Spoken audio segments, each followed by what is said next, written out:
Habakkuk, chapitre 2. J'étais à mon poste, et je me tenais sur la tour.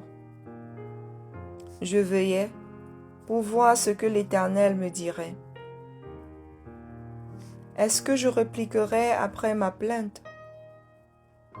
L'Éternel m'adressa la parole, et il dit, écris la prophétie, grave-la sur des tables, afin qu'on la lise couramment.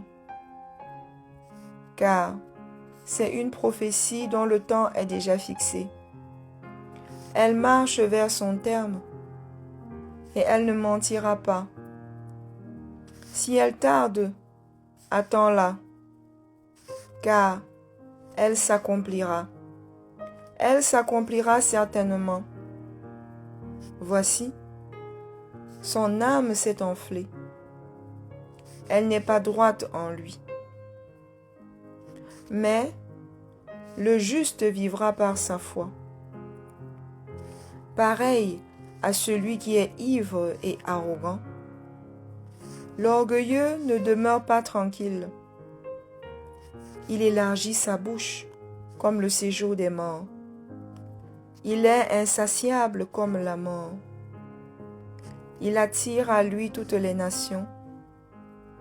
Il assemble auprès de lui tous les peuples. Ne sera-t-il pas pour tous un sujet de sarcasme, de raillerie et d'énigme? On dira, malheur à celui qui accumule ce qui n'est pas à lui. Jusque à quand? Malheur à celui qui augmente le fardeau de ses dettes. Tes créanciers ne se lèveront-ils pas soudain? Tes oppresseurs ne se réveilleront-ils pas, et tu deviendras leur proie? Parce que tu as pillé beaucoup de nations, tout le reste des peuples te pillera. Car tu as répandu le sang des hommes, tu as commis des violences dans le pays, contre la ville et tous ses habitants. Malheur à celui qui amasse pour sa maison des gains iniques, afin de placer son nid dans un lieu élevé, pour se garantir de la main du malheur. C'est l'opprobre de ta maison que tu as résolu, en détruisant des peuples nombreux. Et c'est contre toi-même que tu as péché, car la pierre crie du milieu de la muraille, et le bois qui lie la charpente lui répond. Malheur à celui qui bâtit une ville avec le sang, qui fonde une ville avec l'iniquité. Voici quand l'Éternel des armées l'a résolu. Les peuples travaillent pour le feu. Les nations se fatiguent en vain. Car la terre sera remplie de la connaissance de la gloire de l'Éternel, comme le fond de la mer par les eaux qui le couvrent.